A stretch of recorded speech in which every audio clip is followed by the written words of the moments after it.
Checking the connection. Hey, what's up, Base Waffles? Looks like we're here. Um, Looks like we're doing good. All right, we're just gonna wait a minute for our guest to join. Oh, and here he is. Guys, we have a very special guest tonight. The first ever artist commissioned for the inaugural, the first ever fART BASSel, brought to you obviously by Base Waffles back in 1987. The first commission piece. We have this internationally renowned. I think he's really grown into his fame in recent years with some of the topics we'll be discussing. Giancarlo Spacioletti, everyone. Yeah, so as I was saying, some of your recent work involving the pancake and the waffle, very interesting, very thought-provoking. I was hoping we could get a little bit more into that. But before we do, I'm sure you've seen, I think we tagged you on Instagram, we've recently archived your first work, Teaching Wind to the Body, 1987 single-channel video. That was commissioned for the first ever fART BASSel back in 1987, in the early days of Base Waffles. And that's been featured in our video slideshow. I just wanted to read a little bit about that work, just so the audience can be a little more familiar with you. A defining moment in the anti-pancake avant-garde of the late 20th century, Giancarlo Spacioletti's 58-second artwork Teaching Wind to the Body explores the relationship between the body and language through a traditional, deconstructed wah-wah style. Originally filmed on 16mm and later transferred to VHS before being rediscovered and archived off of LimeWire, by yours truly. The piece engages viewers in a dialogue on the connections between physical expression and conceptual meaning. Spacioletti raises questions about how sound transforms into language, suggesting that both acts of creation, verbal and physical, interrelate and reflect human experience. The work visually captures motion and stillness, while its audio elements evoke punctuation and rhythm, something a lot of your work, I feel like, deals with. And this prompts a reflection on the construction of personal experience. By intertwining themes of embodiment, sound, and semiotics, Spacioletti invites viewers to consider how meaning is articulated through the body and communication, underscoring the complex nature of creativity and interpretation. Originally commissioned for the premiere of the inaugural installation of Base Waffles' fART BASSel, the piece stands as a profound exploration of the ways we convey meaning within our physical experience. So, Giancarlo, welcome, and I was hoping you could expand on some of that thought by incorporating your more recent thought regarding the pancake and the waffle.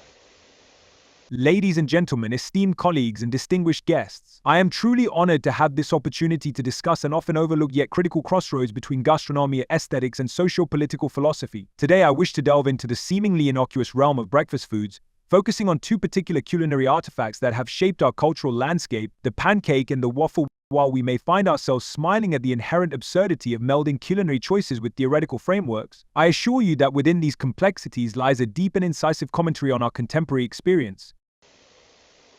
All right. Yeah, so as I was saying, some of your recent work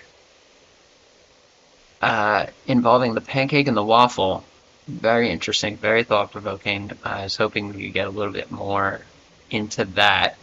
Let us embark on our journey with the pancake. The pancake, a staple of mid-modernism, epitomizes the pro-individualistic ethos that characterized a significant portion of the 20th century. Here we can draw on Guy Debord's theory of the spectacle, which articulates how modern capitalist societies transform our lived experiences into mere performances for consumption. The pancake, with its silken surface and round uniformity, serves as a quintessential embodiment of this aesthetic of flatness, both literally and metaphorically. The pancake is so easily digestible, appearing not as a meal of substance but rather as fodder for a distracted audience, a token of individualism in a world that seeks solace in simplicity. Yeah, I'm sure it does.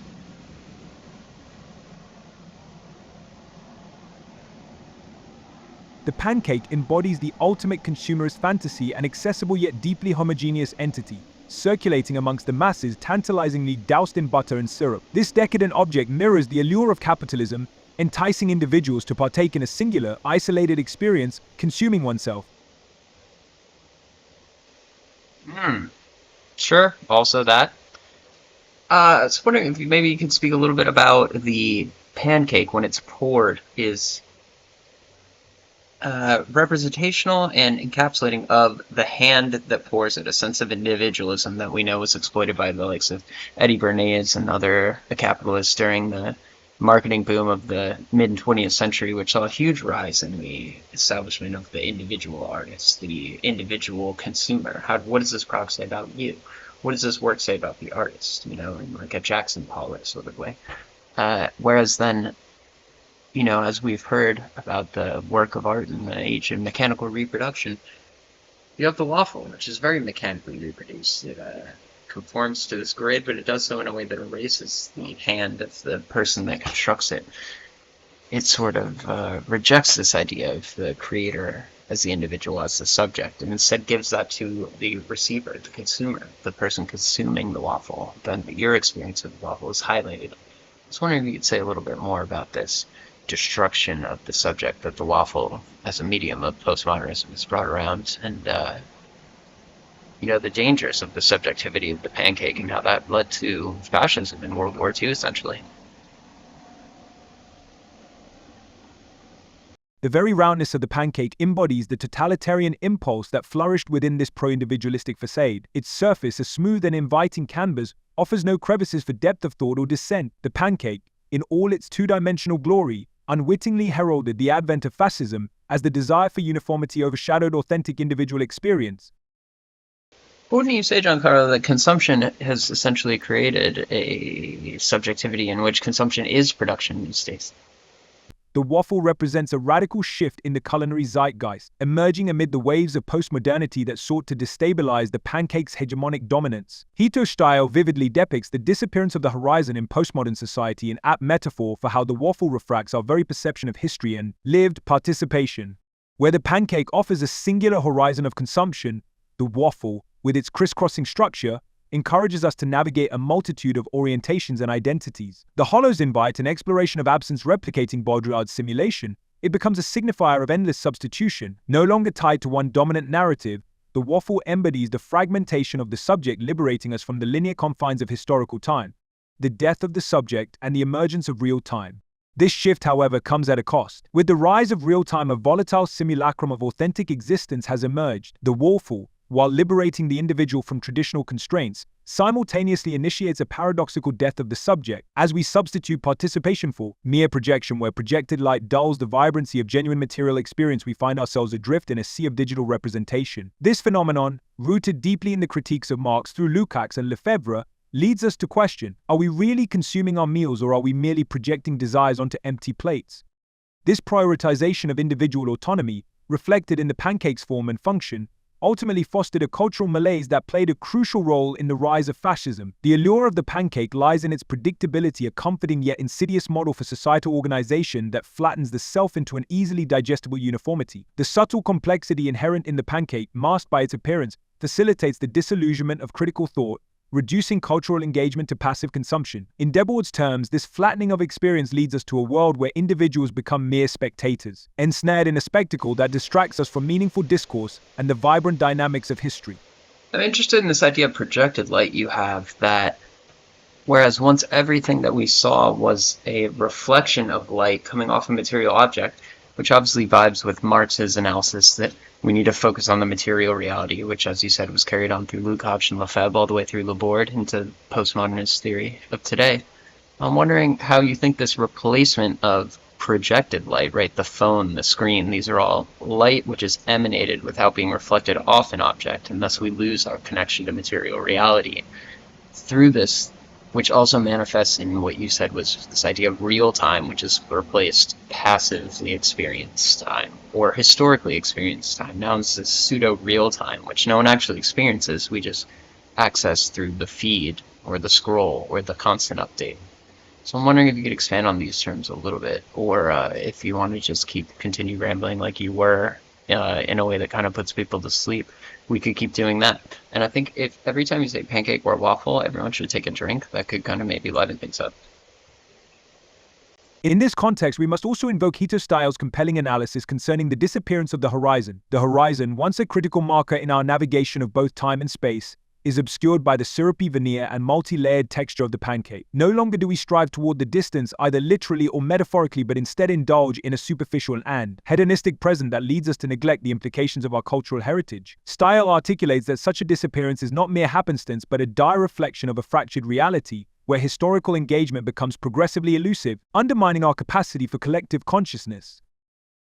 Yet, in spite of these disquieting observations, we must also acknowledge the radical potential that emerges from this analysis. Enter the waffle, a quintessential artifact of postmodernity that disrupts our previous understanding of culinary autonomy. The waffle, with its intricate grid and delightful pockets, invites participation and complicity rather than mere consumption. It beckons us to fill its compartments with diverse ingredients, embodying a collective experience that stands in stark contrast to the homogeneous nature of the pancake. This shift from pancake to waffle can be seen as an evolution in thought, a culinary and philosophical rebellion against the uniformity that paved the way for the rise of fascistic ideologies. In this light, we draw on the principles of Fluxus, which interrogate conventional forms and challenge the rigidity of artistic practices. As Fluxus artists disrupted established cultural paradigms, the waffle embodies this ethos with its form and invitation to disentangle the dense web of meaning from a singular act of consumption. As we luxuriate in the waffle's texture, we are not merely consuming, we are co-creating meaning and participating in a historical timeline that affords us numerous interpretations. Indeed, the waffle becomes both artifact and metaphor for our collective cultural resurgence. So I was just drinking because you said waffle. So I hope everyone else is still doing that. Nonetheless, as we elevate our palate to the complexities of the waffle, we must tread cautiously, for this culinary evolution is not without its shadow. Baudrillard's haunting conception of simulation posits that even as we embrace the collaborative nature of the waffle, we must reckon with the simultaneous death of the subject in the hyperreal landscape of postmodernity. The waffle's layered, open structure signifies our engagement with reality, yet it also reflects our collective drift into a simulacrum, a world where the lines between the authentic and the artificial blur and dissolve. In our transition from pancake to waffle, we confront the subtle yet profound obfuscation of meaning that Baudrillard warned us against, as each layer strips away the substance that once grounded our identities. Moreover, as we delve deeper into the implications of this culinary dichotomy, we arrive at the disconcerting realization that historical time, with its linear progression, has been irrevocably altered. The material world, which previously served as the battleground for dialectical struggles as articulated by Marx through Lukács, Lefebvre, and Debord, has now been supplanted by what we can only term projected light. This new construct renders our historical consciousness almost ethereal, highlighting an experience that is more projection than participation, a flickering illusion that distracts us from the reality surrounding us. Indeed, the very notion of real-time emerges from this linguistic sleight of hand, where immediacy supplants depth, reinforcing a cultural myopia that prevents us from grappling with the complexities of our existence. As a result, the horizon is not merely absent, it has been eclipsed by a relentless sea of information, a flood of stimuli designed to keep us ensnared in the spectacle of the moment, bypassing the need for analysis, reflection, and ultimately agency. What? In this state of affairs, we must confront the consequences of this culinary evolution on our ethical imperatives as participants in a larger socio-political dialogue. The journey from pancake to waffle highlights not just a shift in culinary preferences, but an opportunity to reclaim our agency and reassert our critical faculties in a world inundated with distraction. The very act of savoring a waffle, a complex assemblage meant not just for consumption but for connection, can inspire us to engage with the multifaceted fabric of our reality, urging us to transcend the passive role of spectators. Thus, I implore you, as we contemplate the relationship between these culinary artifacts and the paradigms they represent, to consider the implications of our choices, both gastronomic and philosophical. As we move beyond breakfast, let us engage in a broader conversation about the manifestations of individualism, collective identity, and the potential for meaningful historical participation. In conclusion, the pancake and the waffle stand not merely as reflections of our culinary culture, but as profound artifacts that illuminate the shifts within our socio-political narratives. As we navigate the complexities of our time, let us aspire toward a re-engagement with history, questioning the projections that dominate our understanding of reality. The reclamation of our horizon is not just a philosophical exercise, but a necessity for our times. Long live the waffle. Power to the waffle makers. Viva the revolution. Viva BASSel waffles. Fuck pancakes. Thank you. Good night. Giancarlo Spatulati, everybody, as understandable as he is, having great hair. It's time for open decks. Let's get the music going. As John Baudrillard said in his famous text that we all know the name of, without sight, we have nothing. Without sound, we have no sight. Without music, we have no waffles. Let there be music. Let there be life. And with that, we kick it back to MC Ed and the rest of the Bass Waffles crew from Brooklyn, from Giancarlo Spatulati all the way in. Everybody have a good night. Ciao.